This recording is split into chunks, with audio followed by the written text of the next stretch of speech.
자, 됐어?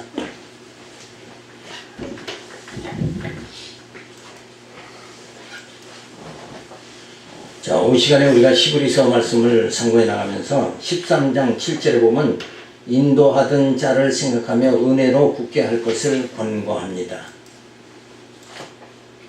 자, 하나님의 말씀을 너희에게 이루고 너희를 인도하던 자들을 생각하며 저의 행실의 종말을 주의하여 보고 저의 믿음을 본받으라. 예수 그리스도는 어제나 오늘이나 영원토록 동일하시느니라. 여러가지 다른 교훈에 끌리지 말라. 마음은 은혜로서 굳게 함이 아름답고 식물로서 할 것이 아니니 식물로 말미암아 행한 자는 유익을 얻지 못하였느니라. 자, 그래서 첫 번째 말씀, 바른 진리를 전하는 지도자인가를 생각하여 보라. 자, 이게 참 중요한 거죠. 바른 진리를 전해지고 있느냐 없느냐 그렇지 않은가 이거를 잘 분별을 해야 되는데, 근데 바른 진리를 들어보지 못한 사람들은 분별력이 없죠. 그러니까 이게 우리 교회가 바른 진리를 전하는구나 그러고 한없이 쫓아가는 거, 이게 참 어려운 문제죠. 그러니까 바른 진리를 전하는 지도자인가 생각해봐라. 그러면서 하나님의 말씀을 너희에게 이루어 너희를 인도하던 자를 생각해라. 그러니까 인도하던 자를 생각하라는 건 사람을 생각하라는 게 아니라 그 인도자가 지도자가 전한 그 말씀, 그 내용을, 그죠? 의미를 바르게 전해졌는가, 그게 하나님 말씀 계시에 합당한가, 이런 걸 좀 생각을 해야 된다 하는 거죠. 그래서 자꾸 빗나가지 않도록 이렇게 되어져야 됩니다. 자, 그러면서 지도자의 행실을 주의하여 보고 참 지도자인가 분별하라고 그렇습니다. 그러니까 지도자가 참 지도자인가 분별하는 건 뭘로 해야 돼요? 진리로 하는 거죠.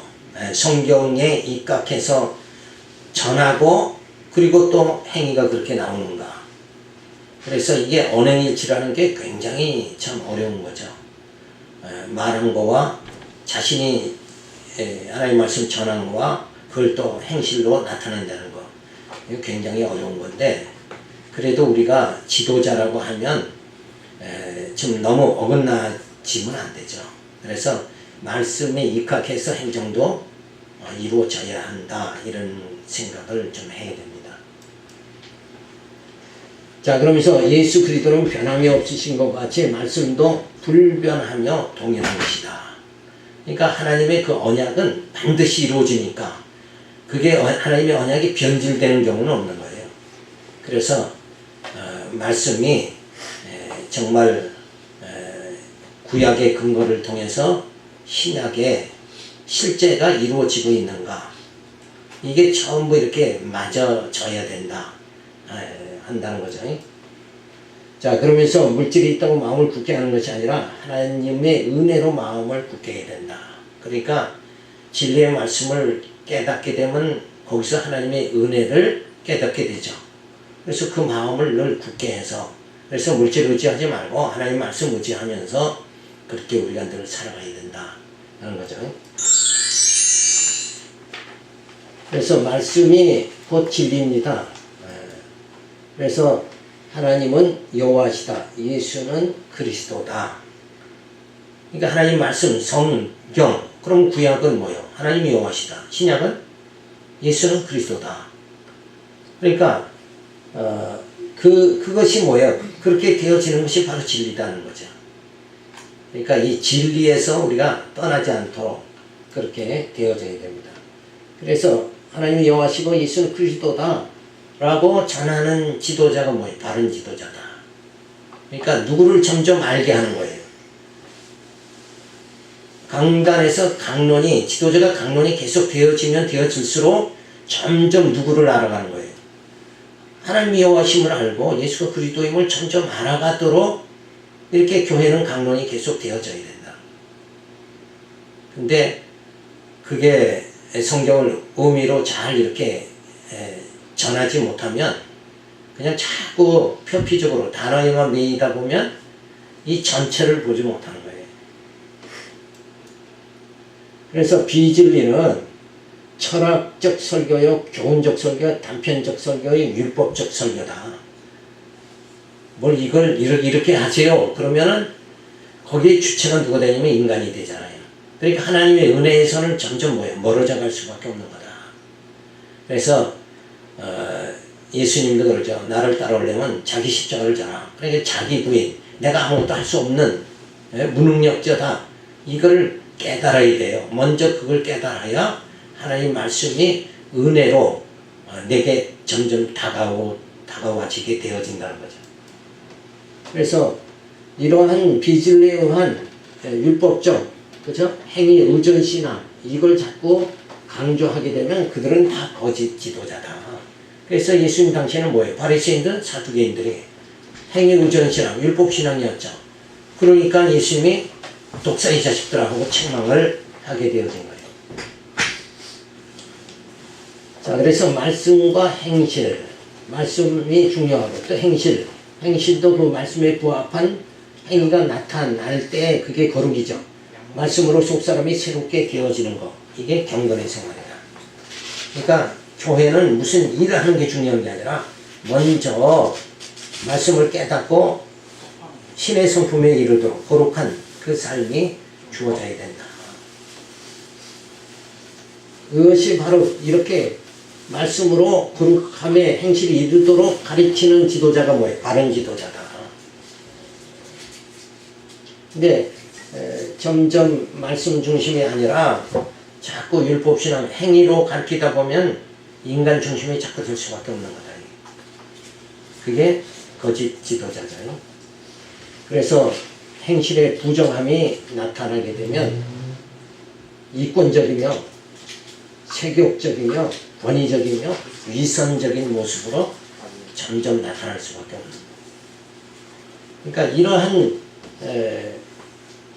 말씀이 바르게 전해지면 그 행실이 경건의 생활, 속사람의 날로 새로워지는 이 삶이 주어지면 그건 뭐예요? 바른 지도자다. 그렇게 하는 자가. 그런데 행실의 부정함이 나타날 때는 전부 이권적으로 빠지게 된다. 그리고 점점 뭐예요? 권위적으로 될 수밖에 없는 거다. 그래서 오직 권위는 말씀의 권위밖에 없죠. 하나님의 권위 그거밖에 없는데 사람의 권위가 자꾸 나타나게 된다. 그렇게 되면 그건 거짓 지도자다 하는 거잖아요. 그래서 영원한 지도자는 예수 그리스도 뿐입니다. 영원한 지도자는 예수님밖에 없어요. 다 나머지 이 땅에서의 지도자는 그냥 그림자에 불과한 거예요. 그래서 오직 우리가 예수님만을 따라야 되는 거잖아요. 자, 그래서 우리의 마음이라는 것이 그 하나님의 은혜 가운데 있어야 되죠. 그래서 그 하나님의 은혜는 결국 어떻게 나타나느냐? 성부 하나님의 예정, 성자 그리스도의 구속, 성령 인치심의 보증이다. 그러니까 예정, 구속, 인치심으로 하나님의 자녀로서 그 하나님의 은혜를 받은 자가 되어진다. 이게 바로 은혜 받은 거잖아요.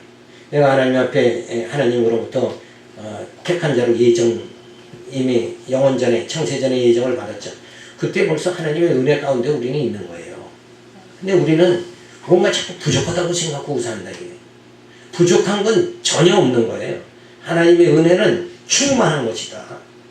근데 그거를 우리가 깨닫지를 못한 것뿐이다. 이게 대단한 거잖아요. 내가 예정받은 하나님의 백성이라는 거. 나는 지금 언약의 백성이다. 이건 대단한 건데 이게 실감이 좀 들라니까 자꾸 뭔가 심령이 컬컬하다고 이렇게 생각하는 거. 뭐가 심령이 컬컬해요? 하나님의 은혜는 벌써 이미 예정으로 나타났고 구속으로 나타났고 그리고 인치심으로 이미 성령께서 나를 지금 인도해 주시고 있는 이것으로 족한 거예요. 아, 성령의 인도함을 받으면 그보다는 더 확실한 게 어딨냐. 그래서 이러한 하나님의 은혜에 우리가 굳게 알아. 굳게 서야 되는 거예요. 그러니까 십자가라는 게 원래 스타우로스잖아요. 똑바로 서는 걸 말하는 거예요. 그러니까 하나님의 은혜에 똑바로 서 있으면 되는 거예요. 그 은혜의 감격 속에만 살면 되는데 그게 부족하다고 느껴지고 다른 걸 자꾸 세속적으로 또 물질적으로 그렇게 빠져버리면 그건 벌써 빗나가 버리고 마는 것이다. 그러니까 내게 베풀어 주신 하나님의 은혜는 너무나도 충만하다. 부족함이 전혀 없다. 이런 우리가 깨달음이 주어져야 됩니다. 자, 그러면서 식물, 요거는 다 물질적, 세속적, 추구적, 영원한 가치관의 결여입니다. 그러니까 예정 구속 인치심을 받았다는 이 놀라운 하나님의 은혜, 이것을 감사하고 찬양하는 그런 마음으로 우리가 살아가야 돼요. 그런데 자꾸 곁눈질하고 오히려 은혜보다 식물을 중히 여기는 이런 쪽으로 나가면 안 된다. 그래서 이러한 쪽으로 나가면 결국은 뭐예요? 유익이 전혀 없다. 여기는 유익이 없는 거예요. 그러니까 우리는 하나님의 은혜, 예정, 구속, 인치심 받은 그 하나님의 은혜 가운데서 우리 마음을 굳게 하고 도무지 움직이면 안 된다. 그래서 이러한 마음, 우리가 말씀을 또 행실을 거룩하게 마음은 은혜로서 굳게 그렇게 해야 된다. 자, 13장 10절에 들어가면 예수를 따라 능력을 지고 영문 밖으로 가라고 권고합니다. 우리에게 제단이 있는데 그 위에 있는 제물은 장막에서 섬기는 자들이 이 제단에서 먹을 권이 없나니 이는 죄를 위한 짐승의 피는 대제사장이 가지고 성소에 들어가고 그 육체는 영문 밖에서 불사름이 있니라. 그러므로 예수가 자기 피로서 백성을 거룩게 하려고 성문 밖에서 고난을 받으셨느니라. 그런즉 우리는 그 능력을 지고 영문 밖으로 그에게 나아가자. 대제사장이 피를 가지고 지성소로 들어가자. 그래서 백성들의 죄를 사는 것 같이 예수님은 뭐예요? 영문 밖에서 십자가에 죽으심으로 우리의 모든 죄를 다 사해 주신다. 그래서 성소 밖으로 가지고 나가서 불살라 버리는 거예요, 육체는. 그래서 예수님이 육체로 죽으시고 또 우리가 육으로 죽고 예수님의 부활하심으로 우리 영이 사는 그것을 우리는 여기서 생각할 수가 있는 거죠. 아, 예수님이 내 죄값을 다 지불하고 죽으심으로 내 영이 살게 됐구나. 그래서 예수님의 피는 하나님께 드려지고 육체는 성소 밖에 골고다 언덕에서 십자가의 고난을 받으셨다. 자, 예수의 피로 우리 죄가 사함을 받게 되었으니 우리의 육체는 영문 밖 즉 세상으로 나가서 예수 이름으로 고난을 받으며 복음을 위하여 능력을 지는 생활을 하여야 한다. 자, 그래서 이 능력을 진다는 말은 결국은 뭐예요? 능력을 지면서 계속해서 우리 육적 자라는 거, 요게 죽는 거예요. 육은 점점 죽고 영은 뭐예요? 날로 새로워지는 거죠. 우리의 겉사람은 후패하고 속사람은 날로 새로워진다. 자, 그래서 육체의 고난, 이런 거, 육체의 고난은 우리의 육을 자기 자신을 부인하고 그리고 영으로 살아가는 이런 삶을 살아가라고 말하는 거예요. 그러니까 모든 이 땅의 사람들이 육을 중심으로 해서 살아갔지만 우리는 그 육은 죽어야 되는 거고 우리는 뭐예요? 육으로 사는 게 아니라 영으로 살아야 된다. 이 영적 삶이 주어져야 되는 거예요. 근데 교회 와서도 계속해서 육적 삶을 살아간단 말이에요. 그런 분위기들이 교회에 꽉 차 있으면 그냥 육의 눈으로 보는 거에 딱 판단하고 그렇게 중심으로 살아간다는 거, 이거는 올바른 신앙 자세가 아니다. 그래서 우리는 보는 것에 매이지를 말아야 되죠. 보는 것에 매이지 말고 보이는 것은 보이지 않는 곳으로 말미암느니라, 이거를 깨달아야 된다. 그러니까 우리는 육체로 살아가는 게 아니죠. 그러니까 영적 삶을 살기 위해서는 항상 우리가 말씀에 근거를 삼아야 된다.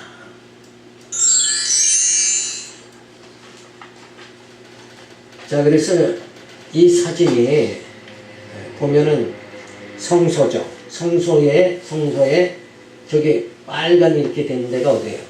지성소죠. 거기 하나님이 임재하신다. 이게. 그걸 표시하는 거예요. 그래서 피는 지성소에서 하나님께 드려지는 거죠. 그래서 피가 드려진다는 것은 뭐예요? 피라는 것은 죽음을 의미하는 건데 그것은 죄값을 지불한다는 의미가 있는 거예요. 그래서 피는 드려지고 그리고 죄사함 받고 우리 영은 뭐예요? 사는 거죠. 그러니까 육체는 부인이 되고 영은 뭐예요? 하나님 앞에 인정받고 살아가는 자가 되어진다. 자, 그런 게 이게 구약에서의 성소에서의 모습인 거예요. 근데 이 성전 자체가 사실은 뭐예요? 모형이죠. 모형이. 진짜 참 성전은 누구예요? 예수님이죠. 그러니까 예수님이 십자가에 죽으심으로, 그죠? 그리고 예수님이 부활하심으로 우리 영이 산 영이 되어지는 그 영으로 살아갈 수 있도록 그렇게 만들어지는 거. 그래서 이 구약은 다 이게 그림자에 불과한 거다. 그런데 보이는 이 교회 성전을 갖다가 자꾸 치장하고 거기에 마음을 뺏기고 중심을 두고 이렇게 한다는 것은 그건 어리석은 거죠. 그건 다 없어질 건데 우리가 말씀을 항상 우리 마음을 두어야 될 때가 어디냐? 그거는 말씀에다가 두어야 된다. 그래서 육체는 제단에서 불에 태워지죠. 양은 여기서 잡아서 그냥 불에 태워지고 그리고 피만 어디로 가요? 지성소로 들어가는 거예요. 그러니까 하나님 앞에서 피만이 인정받는 거예요. 그건 뭐냐 하면 피로써 거룩함을 받게 그렇게 만들어주시는 거예요. 그래서 예수는 백성을 거룩해 하려고 성문 밖에서 고난을 받으셨다. 그래서 십자가 지신 거죠. 그래서 십자가에 죽으시는 거예요. 우리도 그리스도의 영광을 위하여 세상에 나가 고난을 받고 주를 위해서 고난 받는 이런 마음 자세를 가지고 살아가야 되는데 우리는 고난보다도 뭐예요? 다들 영광 받으려고 그러니까 어떻게 보면 잘 살고 예수로 하나님이 도와주셔서 더 보면 잘 살고 그게 다 기도 내용들 아니에요? 그런 기도 그게 아니라 실제 뭐예요? 사도몰 같이 내 몸에 예수 그리스도의 흔적을 남겨놓으라. 고난의 흔적 이게 주어져야 돼요. 그래서 능력을 지자. 능력을 지자는 말이 뭐예요? 고난을 받자 그 얘기 아니에요. 근데 오늘날 교회 분위기가 고난받자는 분위기보다는 어떻게든지 복받고 잘 살자 이런 분위기로 나간다는 거. 그게 다 세속주의예요. 복받는 거. 복받자. 내 힘으로 할 수 있다. 이건 뭐예요? 그건 율법 신앙이고. 그러니까 율법 신앙과 세속주의가 교회에 가득 차버린 거예요. 그러면 결국은 뭐예요? 능력을 지자 이렇게 나올 수가 없는 거 아니에요. 그래서 모두가 진짜 지도자라 그러면 성도를 위해서 고난받을 줄 알아야 되는 거고. 그죠? 예수님도 고난받았잖아요. 하나님의 백성들을 위해서 고난받았다. 근데 고난받는 것보다는 지도자가 됐다면 이권에 더지. 아주 무섭죠, 이권에. 어떻게든지 성공하고 이쪽으로만 생각한다. 가정에서도 그렇죠. 가정이라고 하면 가족을 위해서 희생, 고난을 자초해야 되는데 자기 즐거움을 찾는다 그러면 그건 가정으로서의 실격이죠. 그러니까 지도자로서는 투자한 뭐예요? 책임감이 좀 있어야 되는 거죠. 자, 그리스도의 남은 고난인 복음의 고난에 동참하며 땀을 흘리자. 우리가 남은 생애, 우리의 남은 생애가 할 일이 뭐 있어요? 복음을 위해서 뭐 땀 흘리고 고난을 같이 하는 거. 이거밖에는 우리가 남은 사명이 없는 거예요.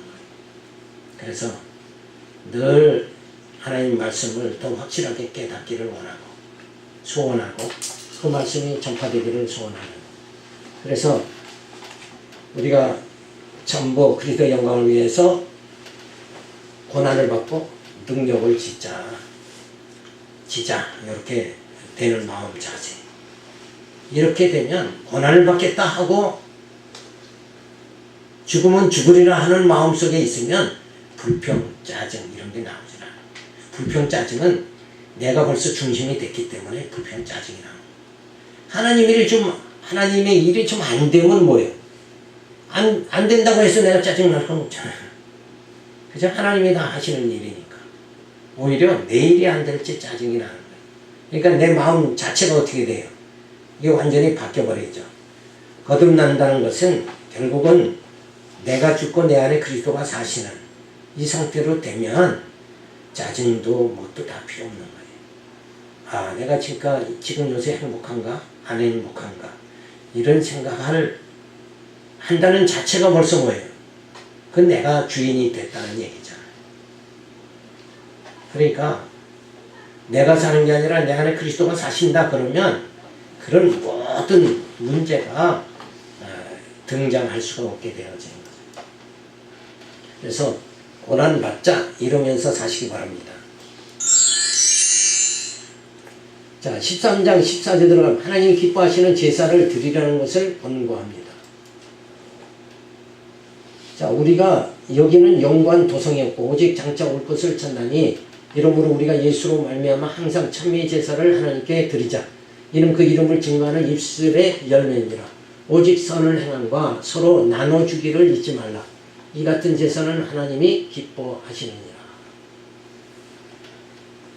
자, 그러니까 오직 선을 행함과 서로 나눠주기를 잊지 말라 하는 것은 뭐예요? 그게 다 자기 희생, 나눠주는 것. 나의 이권을 챙기지 않고 나눠준다는 건 벌써 내가 희생한다는 거예요.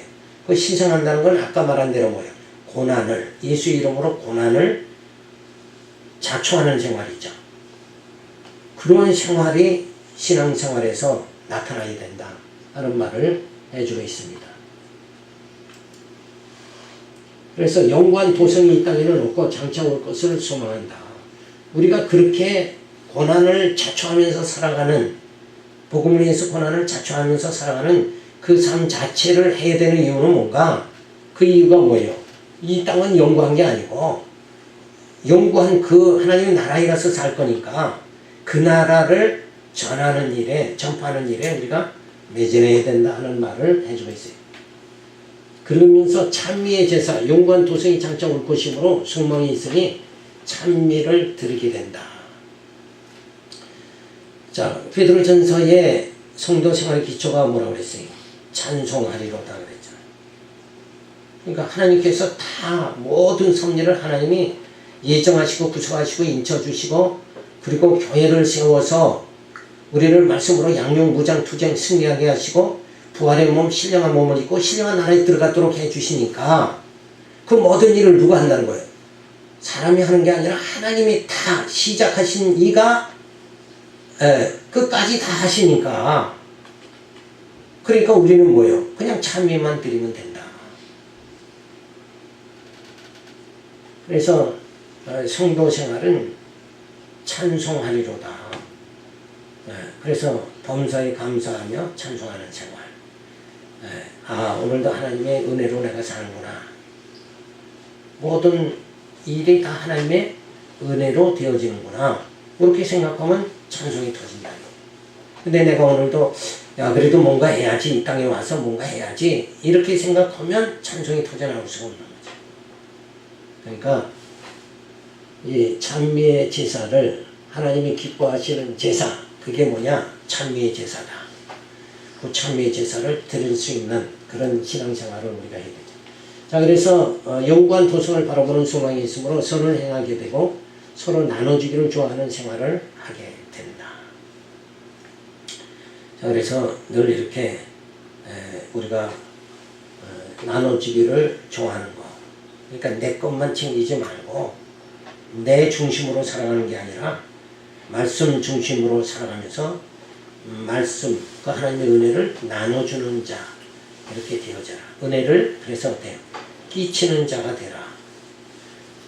그죠? 그게 우리 성도 생활의 모습이 되어져야 되는데 은혜를 끼치는 게 아니라 자기 악단도려고 살아가는 거. 요게 우리의 그 실천하는 걸 잊지 말아야 되는 거죠. 그래서 내 신앙이 얼마만큼 성숙했느냐 정도는 뭐예요? 나눠주기를 좋아하면 되는 거죠. 그러니까 이권을 챙기지 않는 그런 생활이 나타나야 됩니다. 그래서 항상 찬미의 제사를 드리며 선을 행하고 나눠주기를 즐겨하는 생활이 하나님 보시기에 아름다운 산 제사가 되는 것이다. 그래서 일단은 자기 포기를 해야 되는 거죠. 그러면서 하나님의 은혜 가운데 내가 산다. 이것이 정립이 되어져야 됩니다. 자, 그래서 구약적 제사 규례, 그건 양자와 제사 드리는 거죠. 그걸 유형적 제사라고 합니다.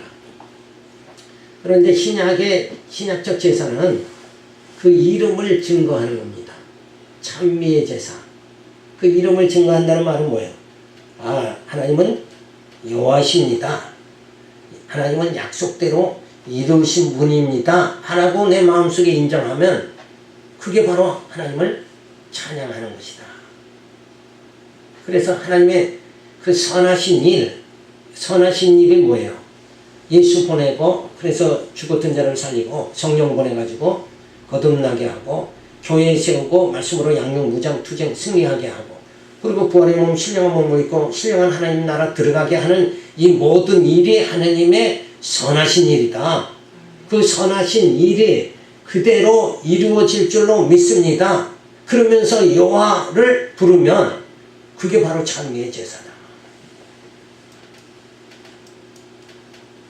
그것이 바로 뭐예요? 신약의 제사는 그래서 무형적 제사다 이렇게 보는 거죠. 자, 그 이름을 증거하는 거, 그것이 말씀으로 진리를 증거하는 겁니다. 그래서 하나님은 여호와시다. 예수는 그리스도다. 이렇게 내가 인정하는 마음을 가졌다 그러면 그 자체가 뭐예요? 하나님을 찬양하는 거다. 찬미의 제사를 드리는 거다.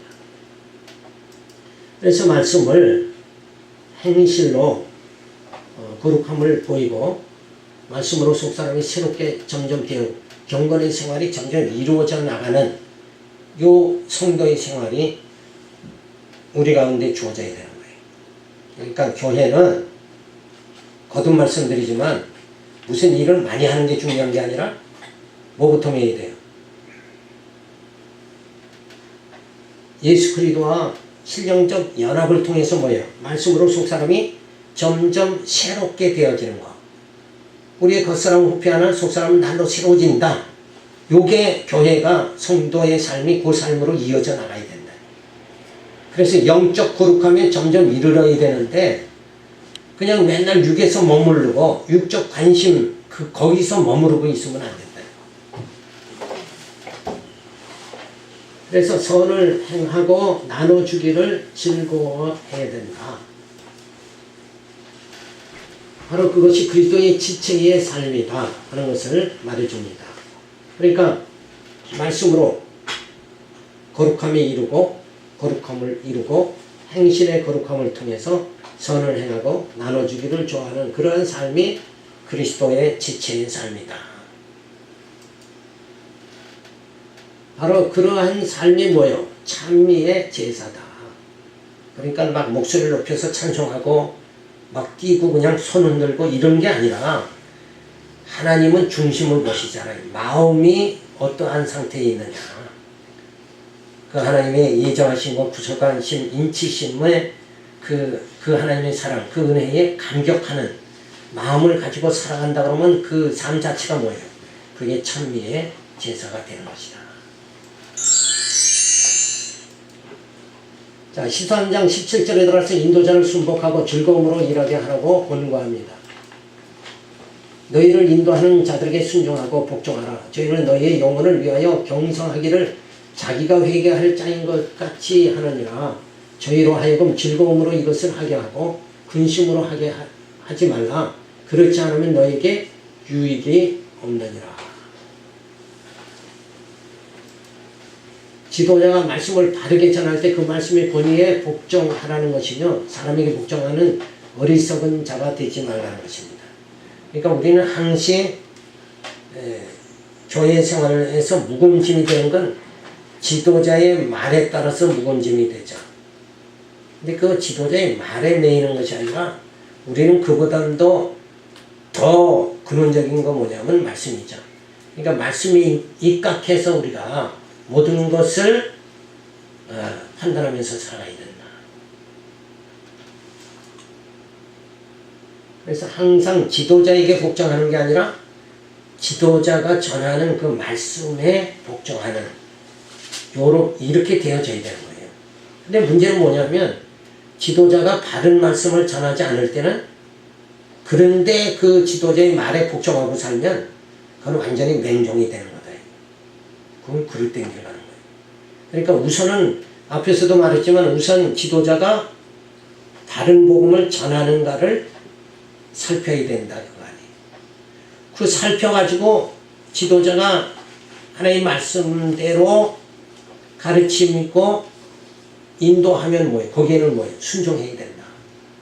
그러니까 지도자에게 순종하는 게 아니라 바른 말씀을 전하는 그 말씀의 내용에 우리가 순복하는 자가 되어져야 된다. 그 말이죠. 그래서 지도자가 깨어있으면 성도들의 영혼은 영적으로 깨어있지 않으면 성도들의 영혼은 뭐예요? 영적으로 병들게 될 수밖에 없다. 자, 그래서 즐거움, 바른 지도자가 말씀을 깨달아 잘 선포할 수 있도록 하며 성도의 영혼을 위하여 경성하는 생활을 즐거움으로 하도록 하며 근심으로 하게 하지 말아야 한다. 이런 성도들에게 유익이 되지 않기 때문이다. 그러니까 바른 말씀을 연구하고 가르치는 지도자가 있다고 그러면 근심하지 않도록 해주는 게 유익한 것이다. 그러니까 복음에 뭐예요? 협력해야 된다. 그런 말이죠. 자, 바른 지도자, 순수한 복음을 전파하는 그런 지도자에게는 그 말씀의 권위 앞에 우리는 복종해야 된다. 그래서 하나님의 약속이 반드시 뭐예요? 성취되죠. 그래서 그 하나님의 약속대로 번성, 정복, 통치가 이루어지게 그건 반드시 이루어진다. 그래서 하나님의 자녀는 신령한 나라 정복하게 되고 그리스도의 통치를 받게 되어진다. 이것은 뭐예요? 반드시 이루어진다. 이 믿음을 가지고 살아가야 됩니다. 자, 그래서 늘 정말 하나님께서 우리를 말씀으로 양육, 무장, 투쟁, 승리하게 해주신다. 번성, 정복, 통치, 이 하나님의 언약은 반드시 이루어진다.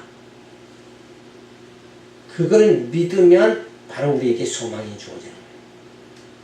그러니까 이 소망이라는 것도 뭐 억지로 내가 소망을 가져야 되겠다 그래서 주어지는 게 아니라 하나님 말씀, 진리에 근거하는 거죠.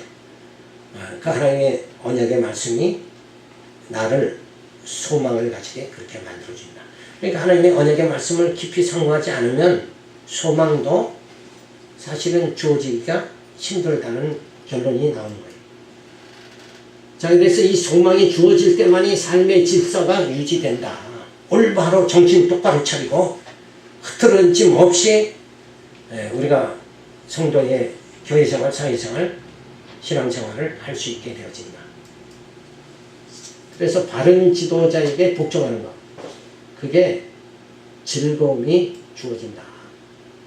그런데 그래서 말씀 선포, 경성의 생활, 성도의 영혼을 위하여 근심하는 그 지도자, 그런 지도자가 되어져야 되는데 우리가 그저 사람 지도자에게 따르다 보면 그건 근심하면 유익이 없다. 자, 그러면서 마지막 인사가 주어집니다. 자, 13장 18절에 들어가서는 속히 돌아가기 위하여 기도하기를 원합니다. 우리를 위하여 기도하라. 우리가 모든 일에 선하게 행하려 함으로 우리에게 선한 양심이 있는 줄을 확신하노니 내가 더 속히 너희에게 돌아가기를 위하여 너희 기도함을 더욱 원하노라. 그래서 선한 양심은 믿음과 진리에 의한 분별력이 주어지는 양심이며 타락된 사람의 양심은 죄의 노예로서의 죄의 근성에 의하는 탐욕과 우월감 등의 농도의 차이에 의하는 양심과는 질적으로 뭐예요? 다른 것이다. 그러니까 모든 분별력은 믿음과 진리, 말씀에 의해서 그렇게 분별을 할 수 있도록 되어져야 된다. 그러니까 말씀으로 예리하게 판단을 할 수 있어야 된다. 너희를 위로해주고 싶고 은혜 아래 강하게 붙잡아주고 싶으니 빨리 너희에게 할 수 있도록 기도를 부탁합니다. 그래서 선한 양심, 하나님의 사랑, 그리스도의 은혜죠. 은혜 아래 있는 게 바로 선한 양심이다. 그래서 감격에 의한 행위가 주어지게 되는 거죠. 그래서 자원하는 심령으로 일을 하게 되어집니다. 사랑과 은혜가 충만하여 하나님의 뜻을 이루어 나가야 했다 하는 선한 양심에 의한 행위가 나타나게 되어집니다. 그래서 타락된 양심은 죄의 노예의지죠. 규범에 의한 행위로 살아가고 억압된 신념을 갖게 되고, 그러니까 선하게 살아야 한다는 양심의 호소로 불태자들도 강요된 선한 행위가 가끔은 나타나게 되어지는 거죠. 그러니까 말씀에 의한 거룩한 생활과 양심에 의한 거룩한 생활은 많은 차이가 나타나죠. 그래서 그 선한 양심으로 살아가게 되기를 기도를 부탁합니다. 13장 20절에 보면 평강이 하나님이 온전케 하시기를 기원합니다. 양의 큰 목자이신 우리 주 예수를 영원한 언약의 피로 죽은 자 가운데서 이끌어내신 평강이 하나님이 모든 선한 일에 너희를 온전케 하사 자기 뜻을 행하게 하시고 그 앞에 즐거운 것을 예수 그리스도로 말미암아 우리 속에 이루기를 원하노라. 영광이 그에게 세세 무궁토록 있을지어다. 아멘. 자, 언약의 피, 죽었던 자를 영원한 언약의 피로 이끌어내 주셨죠. 그래서 죄의 노예에서 이끌어내서 평강을 주셨습니다. 그래서 온전케 하죠. 하나님의 집을 건축하게 능력을 주시고 하나님의 뜻을 행하도록 우리를 온전케 해주셨다.